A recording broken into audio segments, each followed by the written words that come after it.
Hey guys, this is Jeff Schine, and I played Carlos in Resident Evil 3, and you're listening to the Resident Evil Podcast, where you're about to step into a beautiful Carlos-filled world.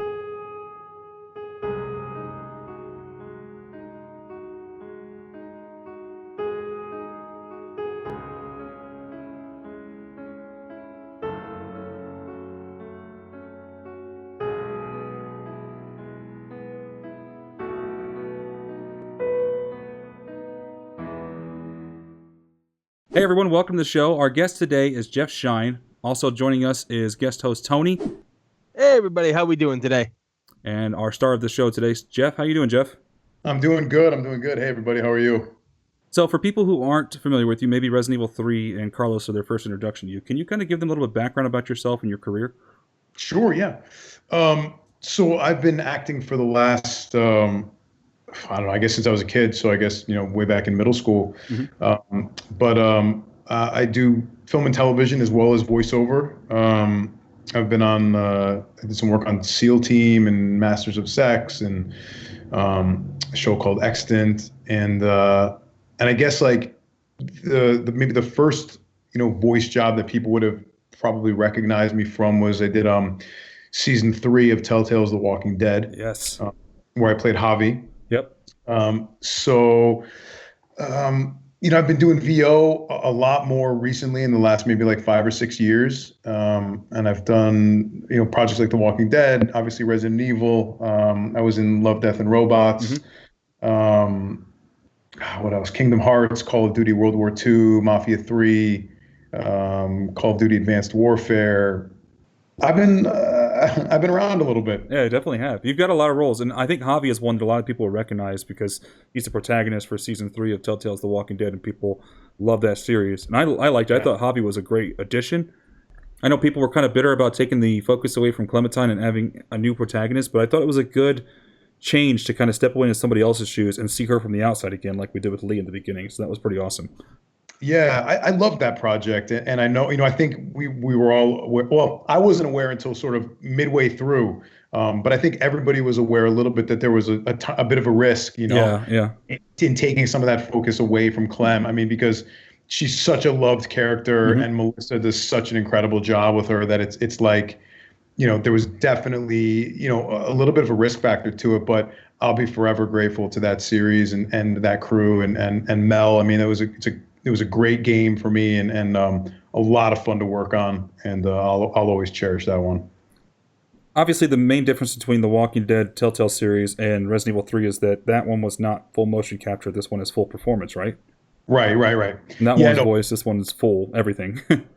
Yeah, so obviously for Telltale it was just a vocal performance, and then when we hit Resident Evil, it was I did all the mocaps, all the body work, all the PCAP, which is all the facial capture, mm-hmm. And obviously the voice as well. Well, at least you kind of got your feet wet with the whole zombies thing from there. Yeah, my first time dealing with an apocalypse. Yeah. So how did you end up getting the part for Carlos? So it was kind of, it was fairly standard procedure as far as, booking a job goes.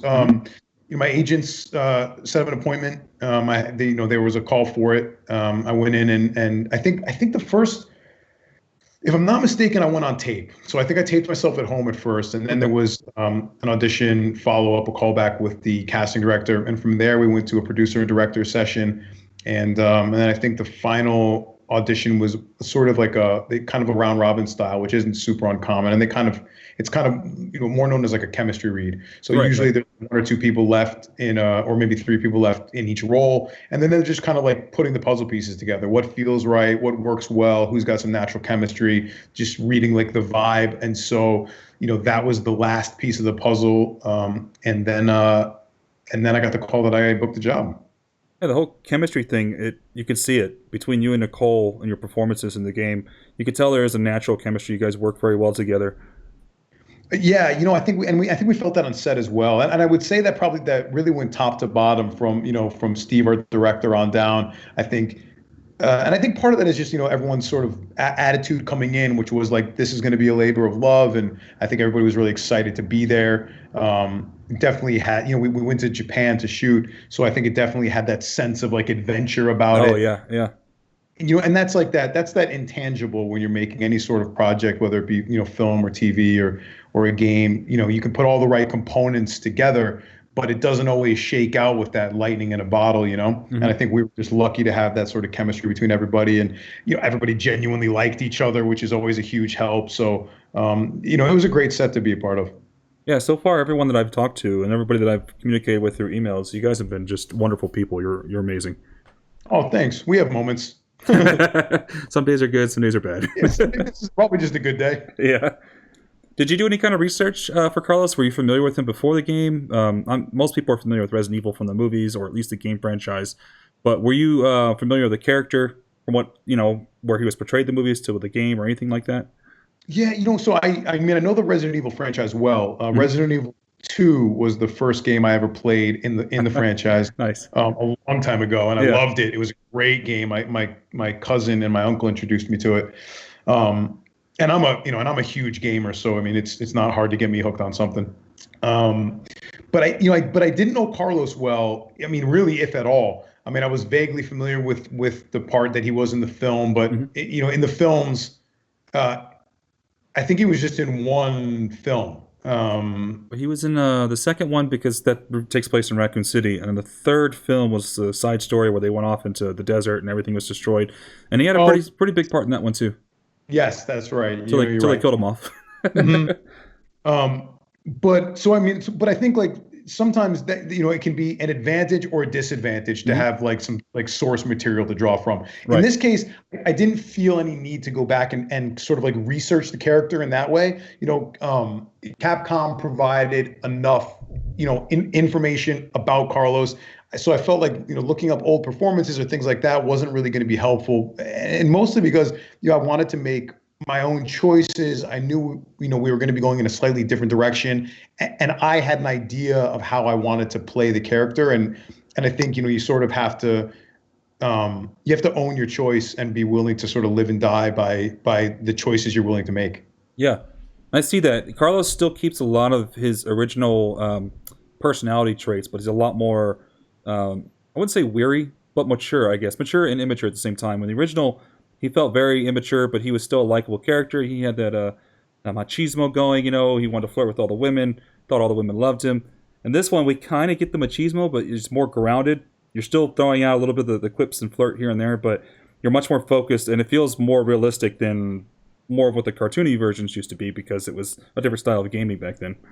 Yeah, the style for sure has changed a lot just in gaming in general.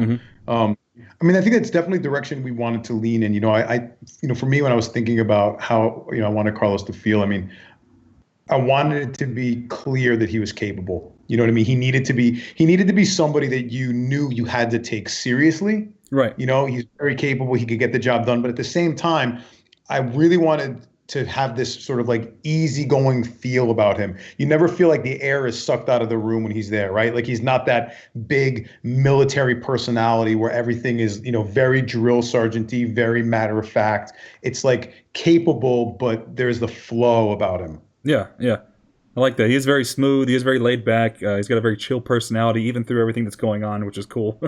Yeah. Did you have any kind of military training? I know in this, Carlos is running around with his rifle the whole time. He's got a bunch of gear. Was any of that kind of implied or implemented into the filming process of having to wear any kind of extra gear besides the, the usual stuff to kind of get used to the way he moves and everything? No, yes and no. I mean, so you're wearing a ton of gear just anyway. Yeah, just regularly. Yeah. You've got a rig on and battery packs and all sorts of stuff hooked up to you and audio, and so you sort of naturally get that feeling of wearing a vest or a chest rig or something like that. And in the past I've done largely informal, but with some very formal people. Some movement training and firearm handling. So. And I can't tell you as an actor how much that has served me in my career. I mean, being able to like fire a weapon, hold a weapon, move with a weapon, understand how to break it down and do a tactical reload has become invaluable in my career. And certainly this project was no exception. So I mean, those things were incorporated. I mean, the good thing is because I was familiar, with that kind of movement. Right.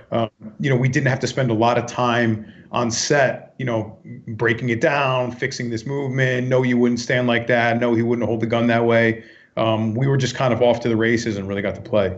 Yeah, definitely. A lot of from what we've gotten from between this game and the last couple, you guys are allowed to have some freedom with your characters and on set, and then you take a lot of the direction as well from like Steve in this situation and the producers. Yes. So, and it seems like they really knew what they wanted. So you just trusted their direction. You had your own impression of who Carlos is going to be, took their direction, and just kind of created this character out. Well, I mean, I think that's sort of like always the process in general when it's really going well. So, as an actor, you have it's actually your job. I think there's misconception sometimes that your job is not to give the director and the producers what they want. Mm-hmm. Your job is to come to set with a choice. You know what I mean? With choices being made. Right. Then after you get on set and you guys are working together, then yes, obviously what the director wants, the direction the producers want to go in, that's vastly important. But it ends up usually becoming a collaboration.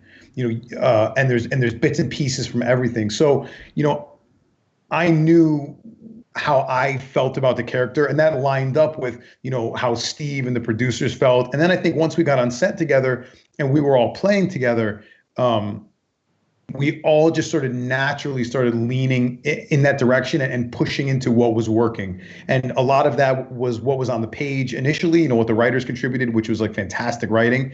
And then just sort of my natural take on the character, and then, the way Steve envisioned it. So it was really collaborative, and I felt certainly free to play and offer ideas, and some of those were great ideas and some of those ideas sucked, but that's but that's your job. Your job is to try and fail, and you don't always know which choices are going to be great or not, but you just have to be willing to live and die on them. Yeah, and having trust in what the team is doing and what the whole final idea, the concept is going to be, the vision. Absolutely, the trust is huge. And I can say, like, without a shadow of a doubt, I trust Steve implicitly. So, if we were doing something and he felt like it didn't work, but this is that back and forth, because we would be doing something and I would say, Steve, I really think we should do it this way. Mm-hmm. And because Steve doesn't have ego and also has a clear vision, we might adjust something, or he might be looking at me and go, honestly, Jeff, that's not working. And then no problem. It's not you know what I mean? There was no ego struggle anywhere. He's one of my favorite people to work with. Yeah, he's got a long history with Neil, and you've got a history with him too as well, don't you, with Steve? That was our first project together. Oh, okay. I was thinking you guys had worked on something. I know Neil has done a lot of work with them, and I thought he had said that you guys had worked together on some other things. Did you work with Neil before? No, I hadn't worked with. That was my first time working with all of them. With all the cast, okay. I certainly hope to be working with them in the future as well. They're great people. Yeah, hopefully. You guys seem to really click, and that's the good thing about the whole Resident Evil universe and the actors that are involved is you guys really unite into a family during your time period, so you keep those connections. Yeah, it's really cool. I mean, they're a fantastic group, and I couldn't be happier to work with them again if I get a chance to. For sure. So you played 2 when you were younger. Did you play 3 or any other entries after that? I did not. I did not play 3. No, I really didn't play any of them, and partly because I became sort of obsessed with first-person shooters for a while. Yeah, shooters, I waited a long time to get into shooters. I just couldn't get past the first-person perspective. It always gave me some motion sickness, but it probably wasn't until Call of Duty Modern Warfare that I really got into it, and that's another part of my life that's been taken up. Trust me, we've all been there. Yeah, some of us are still there. Yeah. Something I found interesting about this version of Carlos, we were talking about the original Resident Evil 3 version that was done by Vincent, Sure. And then we talked about the movie version, which was done by Oded. I feel like this is a good mix between the two, but it leans more into the movie version that they established, which is fine because he's one of the few characters in the movie universe that I actually appreciate. I thought it was a good step for him, so it's kind of nice to see they took a little bit of both and combined them to what you've produced. Is really a mix of both, which is awesome. Mm-hmm. And it's not intentional, obviously. You didn't really do too much on the original Carlos. You've seen the movies, but this was your own impression as well as Steve's impression, and you guys really found a good mix between what he was in the games to what he was in the movies. It's really impressive. Yeah, and I think some of that is fine. I mean, I appreciate that, and I think some of that is just sort of like knowing the tone that the project as a whole is moving in. Yeah. It's always daunting a little bit. I think when you jump into a franchise, Right. So like with Telltale and Walking Dead, I'm jumping into this thing, open and free. There's no incarnations of this character. It's brand new. In Resident Evil, I'm jumping in with a character who has been established. And then you talk about something like with Marvel, jumping in as Cap, so another character that people know. Yeah. You always have to. I think you always want to pay homage to, or at least be respectful of, the history and the canon of a character and of a series, like of a universe. But that being said, I think the only chance you have of it working is to 100% do your version of it. Because if you try to do a facsimile of something, if you try to recreate, or like it's what was great about whatever version of whatever character you're talking about is that it was that guy or girl doing it. Right. That was great because it was their thing. You know what I mean? In so much as like you watch Jack Nicholson do the Joker, and you go, at that time you go, who else could play the Joker? Right. He's the best. He's amazing. And then Heath Ledger comes along and smashes it. And it's just like, oh God, now Heath is my Joker. Yep. And then Jared Leto does it, and it's great. And then Joaquin Phoenix does an entirely different take. It's like, so really, if any one of them had tried to do, their best Jack Joker, it would have been awful. Exactly. That's a really good point. Yeah. That's something that I think the fans kind of forget when it comes to doing a remake or a reboot and, doing a recast. We had some actors in this series that we've really become attached to because they've done the role for several entries, but then they would be recast, like you're saying, as it gets older, they're new direction with the company. We're doing a remake. We need different actors. We want to stay true, but this is a remake. This is us telling our version of this story, not us giving you those characters anymore. And I understand that. I understand how people get it. I understand the attachment to, and it comes from, it's love. It really is love. Love this thing, and you don't want someone to like break or ruin or tarnish this thing that you care about. So I completely understand and respect that. I totally get it. I think another way that I think about it sometimes is like these characters, in a lot of ways, you're just renting them for a little bit, like as an actor, like. Yeah. You borrow Carlos for a little bit. Even like I think about, for me, right? Like, Hugh Jackman is Wolverine for me. That's it. I mean, he's Wolverine for everybody. Like you can't. But at some point, probably, maybe, someone's gonna be Wolverine, and it isn't gonna be Hugh Jackman. Right. You know what I mean? And it's like, so you these characters are on loan. They're just on loan to you for a little bit, and then someone else gets to wear it for a while, and it's actually, if you can look at it as a contribution to that character and not taking away from the thing you loved, I think there's a little more freedom and like your ability to enjoy something like that. Yeah, that's a good way to put it. I think as fans we need to recognize that. Like you said, it's not like going back to the Joker analogy. You've got Jack, and then even Mark Hamill as the voice, but you can't go tell Heath when he was getting ready to take the role that you have to do exactly like Jack, because we wouldn't have got the amazing performance that we got. That was Heath doing his thing, and that's where all brilliant performances come from, which is just an actor making a bold choice and just going like, look, this is my take on and it starts in the audition process. It starts with you before you walk into that room going and not any dissimilar than I had to do with Carlos, which is just, this is how I see him, and that will either be something that you as a production crew, like, as the producers like and want, and that's what'll get the job, or I wasn't the right guy for the job. That my vision of that wasn't right, and somebody else's would have been. Do you know what I mean? Yeah. This is the one that they put their faith in, and I think you delivered. And it's, if you would come off being someone else's version of him, it would be disingenuous. That's exactly, and that inauthenticity is an insurmountable hill, and everybody can smell it in the room. Yeah. So have you gotten a chance to play the game yet? I haven't. I watched a ton of footage of it, but I haven't had a chance to play it. I really want, when I play, I want to be able to like sit down and go. Yeah, and just sit down and get into it, turn the lights off and just focus and play. Yes. But I was really pleased because my uncle called me the other day, and he was super excited that my first line in the game was is "Hey fuckface." I love that too. I love that too. It sets the tone for him for the rest of the movie. Well, and I said this before. I was like, I don't know that I'll ever be able to top that intro. I mean, sitting on the hood of a car with a rocket launcher and screaming at a giant zombie, "Hey fuckface" is kind of like, that's kind of the pinnacle of kicking down a door and walking in a room. Yeah, right. Hey, you got your one-liner. You got a lot of one-liners in this one, actually. Yeah, there's been a few. Carlos is good for those. He had a lot in the original too, so it's nice they kept that from him. Gotta have those one-liners. It plays into his little bit of arrogance that he has. Well, it's not a little bit. He's got a lot of arrogance. Yeah.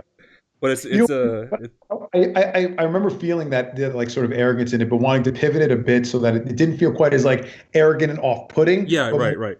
Like almost, it was almost like confidence. Arrogance, confidence, and almost self-deprecation in a way. Like you never take it totally seriously, so it actually like invites you in, as opposed to making you feel like, God, this guy's such a douchebag. That's true. Yeah, yeah. I mean, they did do like with the writing and your performance as it, like this was a character that to me like just did so well. Like every time he was on screen, you nailed it, and it was never, you never felt that he was overdoing it. You never felt that he was underutilized. You never felt that this one-liner didn't work. It all just seemed to work, because that's what I noticed from like a lot of my friends and seeing everything over the internet. Everyone's just like, nah, Carlos is like the MVP of this game. Like his actor did such a great job at bringing this character to a whole new light. Love the original. Now they get to continue that with another badass rendition of him. Oh, I really appreciate that, man. That's really good to hear. I mean, it's always gratifying when the work you do is received in that way. So it's really awesome to hear. Yeah, no, because it's true. Because like the thing is, like Resident Evil 3 is my favorite Resident Evil game of all time, and it actually might be my favorite game of all time, the original.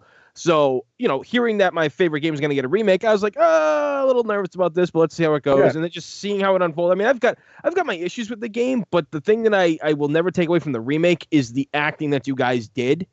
And what the developers did, especially for your part of the game, because a lot of people always in the original were like, "Oh, Carlos's role is so short in the first part. We love to see more of that." And like, I really feel that they did expand upon that and gave it a good challenge during his part of the game. Yeah, I loved his gameplay in the RPD, where he's making all these comments that we as gamers make whenever we play the games, like, the hell is wrong with this door? I remember when we were in the booth recording some of those lines, and I remember thinking at the time, and that was probably the area where we got to do the most like playing and sort of like I wouldn't say improv, but we just like played a lot. Yeah. And one of the things I loved about when we were working on that is I was acutely aware of like, you frequently when you're working on a game have to self lines where you're just sort of like narrating what you're doing, but I loved in this one that I was like, I was actually just thinking that. I was like, this actually, it felt very intuitive. Yeah. And I also like some of those little Easter eggs, like the door and things like that. Like I think it was smart writing, and they had like really settled in the pocket of the vibe we were trying to get across. Yeah, and that's exactly what it is. He fits in with a lot of the other great protagonists, people who self-narrate, like Nathan Drake from Uncharted and things like that. And hearing him do that, as I'm thinking the same exact thing, because we've always thought, like the whole key system with the Resident Evil doors, it was always like, really? Seems a little, and just to have Carlos be like saying what I'm thinking for a change, and just kind of, auditory expressing my own thoughts is pretty funny. Yeah, and it pulls you in, right? Like now you feel even more kinship because you're like, oh, exactly. He gets it. That's exactly what I was thinking. Like everybody else in the world doesn't think that these doors are weird, but Carlos does, and then I respect that. Right? Thanks, bro. So from what you've seen, what do you think of how it all turned out? I have to say I've been pleased. I really like, again, you're on set and you're working on this thing, and you have this like feeling like I kind of feel like maybe this is going to be good. Like, and you don't ever really know. You get a sense of it, you hope, but you also are aware that you're, as much as you could convince yourself like we're nailing it, this is good, I think we're doing something great, you're inside of it. And so you can't really tell because you're too deep in the work and too deep inside of it. But I'm really happy with it. I really think like it's nice that the finished product reflects the time, that I had doing it. Yeah. Like it did justice to like the great experience I had filming it, the wonderful people I got to work with, the amazing journey I had out of it. So it's really gratifying, and I'm pleased with the final product. I think I really enjoy it. I think people would have liked to have seen more Carlos. I think a lot of us were hoping that maybe we would get a longer. We got 2 portions for him. They were both, the RPD was a little short, but the hospital was kind of long, which was nice. But I think we were kind of hoping for a full Carlos campaign to kind of see what he was doing when Jill was doing her thing. That would have been cool. Mm-hmm. Yeah, I know, man. Maybe someday. Yeah. Well, we're hoping that one of the things that people have talked about for a long time before they started doing these remakes and the potential for future games was bringing back characters that we haven't seen in a long time. And Carlos is one of those characters that was a one and done for the series. Even though he survives, he goes off. They never really talk about him again. So maybe with the remakes we can see him come back. What do you think? I mean, I would always be happy to pick up Carlos again if that opportunity ever came around. Yeah. Would you like to see him reunite with Jill down the road, or maybe pick into another group with different survivors, different STARS members, different heroes?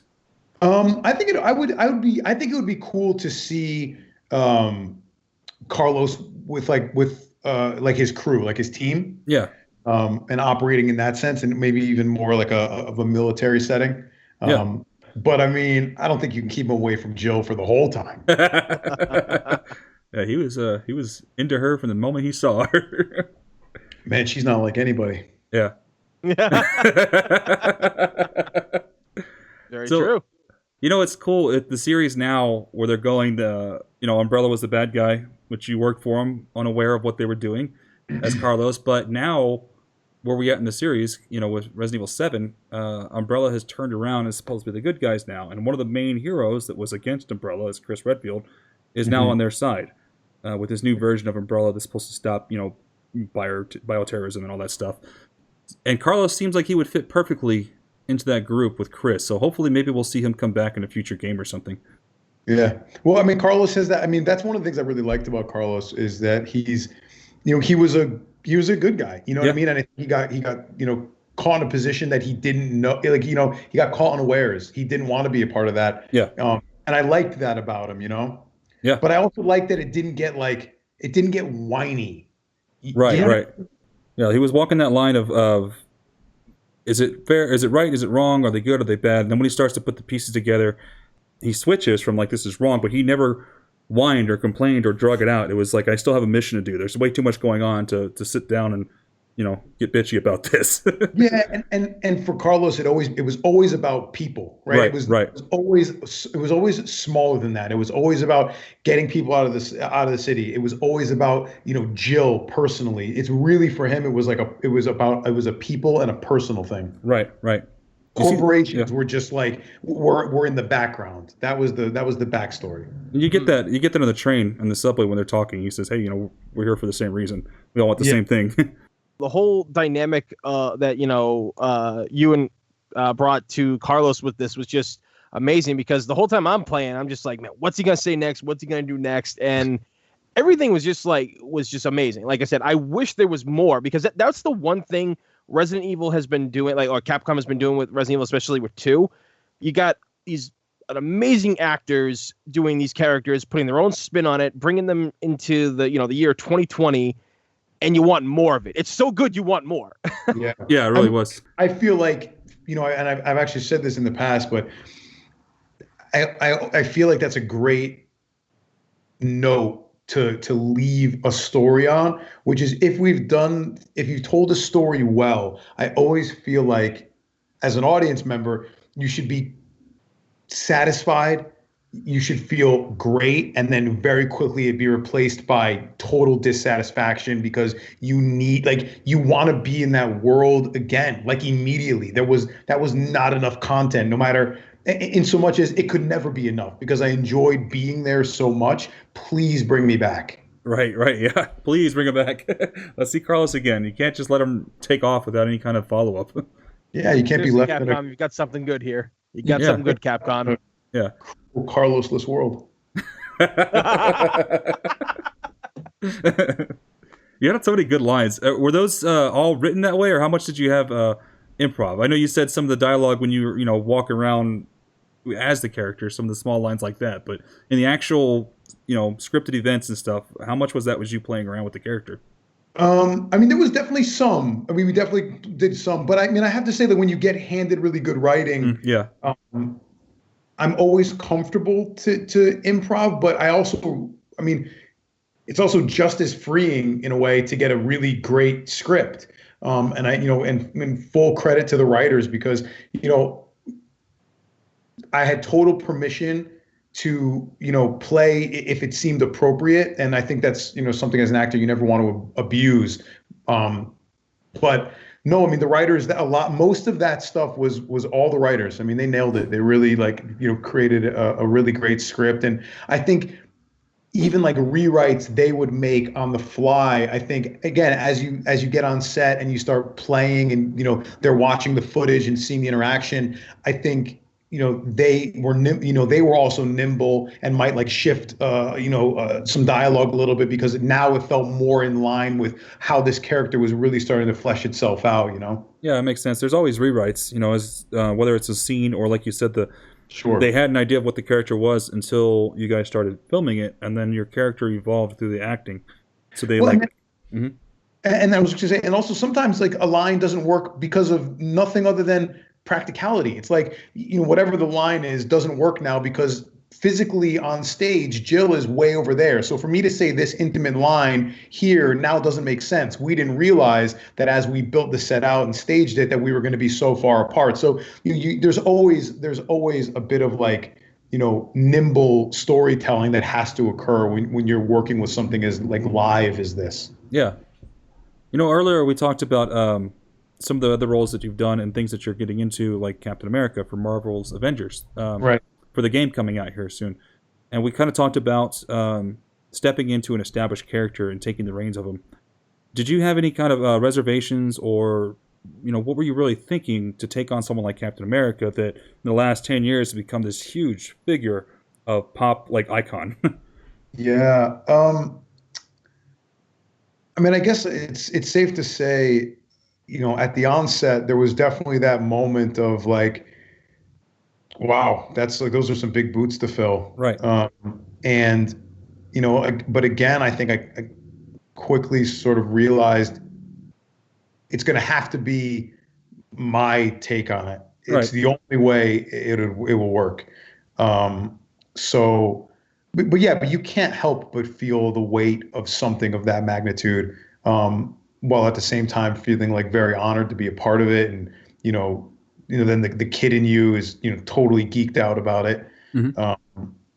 So it was very exciting. I definitely had there was definitely some nerves about it, but it was really outweighed by how excited I was to be able to be a part of that. Yeah, that's what I was thinking. Is it probably has to go from nervous to excited, but I get to be Captain America. Yeah, I mean, for sure. And then you have to get brave pretty quick. You have to have, confidence in your ability to do it, or at least to make a decision and know this is my choice and I own it, whether it works, whether it doesn't work. You know what I mean? This is the way that I see it and the way that I feel about it. These are the parts of his personality, I want to push through and then run full speed ahead with it. Yeah, I think we're all really looking forward to that game. I know when it was announced a long time ago, the rumors of it, I was pretty excited because Marvel's in everything right now. They're extremely successful. We're seeing their movies several times a year. We all love the extended MCU. So to see that they were making a game after what they've done with the movies was pretty awesome. And I know we're really looking forward to it. We want to see how it turns out. Yeah, I'm excited for that one to release. I really am. And talking about personality and your characters. Is there anything that you took from your characters that you hold as part of yourself now, or something that you really appreciate about one of your characters you played, whether it's Carlos or Cap or whoever? Probably a little bit of Carlos in this situation. Yeah, I think part of one of the things that I loved about Carlos was he had an optimism about him, mm-hmm. And I really liked that guy had a clear sense of right and wrong, and the way that distilled itself down was onto a personal level. Like, people really mattered to him. And for me, like, I love that because, and I don't know a more eloquent way to say this, but I really like people. I think you have to try to find the good in people. And as I've gotten older, my ability to access my own compassion has really, changed a lot. So I really like that about Carlos. And then honestly, the other thing for me that I really feel like I share with him is like that real, like, laid back sort of vibe where you can't take anything too seriously. And no matter how bad the situation is, you got to try to inject a little humor in it. Yeah, for sure. And they do that. Both of you, I kind of feel like all of the characters have, well, not all of them. Tyrell's pretty serious. He's got a little bit of comedy in there. Mikhail has a few bits. And then we don't really get to see Murphy, but for like 5 seconds. So, but his journal made him sound like an interesting guy. But between Carlos and Jill, it walks a good line between adding a little bit of that lighthearted comedy with the the back and forth banter between you two, or her off the wall remarks, your off the wall remarks, in this really despairing setting. Just this apocalypse. People are literally dying around you, but yeah. You guys do a good job of breaking that tension and keeping us invested, and not just putting the weight on our shoulders the whole time of seeing all this horrible stuff. They give the quips, they give the one-liners, and it keeps it light in a way. And in some ways, for me, like, there's parts of like, RE3 that almost feel like a really great, like, 80s or 90s action movie. Yes, definitely. It's almost got a little bit of that retro feel where, like, and you need that. I think those kinds of moments actually lend themselves beautifully to, like, horror storytelling or apocalyptic storytelling. You need that moment of levity. You need that moment to, like, oh, okay, I get to breathe for a second, take a breath, to just ease off some of that tension. And if you do that for an audience, if you drive tension, back it off a little bit, then you can drive it harder again. Like, you can push it even further. That's a good point. And you see that throughout the game. It just keeps upping the level in between the cutscenes. When it's, the tension is there. When Nemesis is chasing you, when you're in a horrible environment and there's things after you. But then it brings it right back to Jill and Carlos kind of breaking down that moment again. Like you said, it adds the levity to it. So you can kind of breathe again and then get ready for the next level, which is going to be even more intense. Yeah. The other thing I like too, which I thought was cool about the relationship between Carlos and Jill, was I like that you always feel this spark of a connection between them, but they don't turn it into a love story. No, they don't. They show that it's there, and they kind of do that with a lot of the series and a lot of the characters. There's always a hint of romance, just because the chemistry is so strong between their two characters, and then they leave it at that usually. and you're in a situation where, like, where your life is in somebody's hand, where you're in this incredibly intimate, harrowing situation. But I loved the way they handled that, because I thought it was great that you could feel it, sense it. Maybe is it there? Would that be something in another world? Right. But they didn't hammer it over the head. Yeah. And it worked nicely. You guys did, like I said, your chemistry together was perfect for the characters. They matched so well to what we'd expected to see from them from what the original established. Jill still being keeping her armor up, basically. Yeah. Until she gets to a point where she knows she can trust him. And then even then, she's still playing back with it. But you see, after he saves her again later in the game, that she kind of lets that armor down, and she's willing to be like, okay, this is a good guy. We're going to get through this together. Might be something there, but that'll come later. Yeah, it takes her a little time to warm up to me. Yeah, but she gets there. So, do you have any other projects? I mean, we talked about the Marvel Avengers supposed to come out later this year. Hopefully still. We'll see how that goes. Anything else coming out you want us to be looking for? There's one in particular. I mean, there's a few that I'm working on, which are still, I still can't talk about yet. Right. But there's a game called Disintegration, which I'm really excited about. And that's done by a company called V1 Interactive. And it's from Marcus Lito, who's one of the creators of Master Chief. Oh, wow. I'm really looking forward to it. It's like this dystopian sort of futuristic world was set with like where human beings are sort of integrated into robotic bodies. And it's a first-person shooter, but it's a really interesting take on it. It's like brand new gameplay style. They just lifted the embargo on some of the stuff, so there's been a lot of articles coming out over the last 48 hours where we're finally getting to talk about the single-player aspect of it a little bit. They've been focusing a lot on the multiplayer, but I'm excited about that project. I'm really happy for that studio, and I think it's going to be a great game. I'm looking forward to seeing how it is. That sounds pretty interesting. It's the first time I've heard of it. I have to go look that up. Disintegration. Disintegration. Yeah, it's cool. You should check it out. Yeah. Awesome. Tony, you have anything you're sitting on over there? Pretty much, again, I'm like just fanboying over like the job you did on as Carlos and stuff. But like one of the things that like this is another thing that I don't see a lot of people talking about when it comes to reviewing the game, because I've seen a lot of people been pretty negative about some things and then obviously praising a lot of good things. Mm-hmm. The two things that I know I talked to Nicole about this was her character is still going through like PTSD of when she was in the mansion in the first game. She was taking like sleeping pills and, she's being paranoid because nightmares was watching her. Mm-hmm. There was a fallout. There was a continuation of what she went through. And then Carlos, as a character, he's there to, save the day. He wants to save everybody. Then when he's in the hospital, obviously, it's not a spoiler because you were there, but he realizes, like he's on the wrong side. And they actually show like, the fact that they had you act that out. His realization of realizing, what's really going on, and then that anger that builds up in him. Yeah. That to me was like a great moment in the series entire, like in the entire Resident Evil series, because you had a character that is just discovering it and then he continues with it. He's like, I'm working for the bad guys, but I'm still going to save people. Yeah. I'm here to save people and we'll deal with that later type thing. I mean, I think some of that, is credit to, again, like the writing team who was really keen on developing the characters. Like, I can't remember. I was talking to somebody just the other day, and I was speaking about, you really care about, and where you get invested in is when you know why somebody's doing something. Right. I mean, shooting zombies is fun.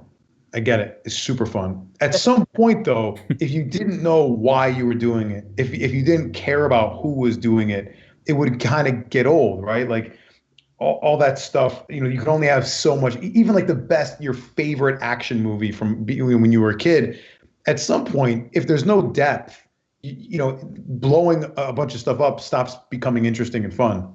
Right. You got to have some stakes in there. When you get to watch a character, really have their arc, when you get to see them make these hard realizations or have to reevaluate everything they thought to be true in a 5-second period because their whole world got pulled out from underneath them. And I think that's the stuff that pulls you, deeper into the story and actually makes the action richer. That's not really something we got agree with that. Yeah, they didn't really explore that too much in the original. I mean, there's pieces of it, but not to this extent where it's, taking a more serious approach and more developed, more fleshed out, and giving Carlos a lot more character traits to him. Mm-hmm. Yeah. Like I said, MVP. Yeah, MVP. I'll take it. Thank you, man. So how's the fan base been with you? Have they been pretty receptive, pretty happy with you? Have they reached out to you at least? Resident Evil fans are awesome. I mean, they're hardcore, and I love it. I mean, I really love it, and I'm always happy when someone reaches out and enjoys something. I'm always like super excited to interact with them, and so because a lot of times when I get to work on these games, I feel like a fan. So yeah, the community has been very receptive and super welcoming, and I'm really happy to be a part of that community and that universe now, and I hope we get to hang out together for a long time. I really hope so too. I know we're happy to have you. You did an incredible job as Carlos. You've given this character a new life, and hopefully he gets to come back. And we've said this before, but Capcom is usually pretty good about rehiring the same people if they need them for another project or a similar project that falls in line with the character they've already played. So hopefully you've got your door open now with Capcom. I hope so. Yeah. Let's kick it open and keep it there. Exactly. For anybody who hasn't, found you on social media, where can the fans that want to, reach out to you and say, give their appreciation, where can they find you at?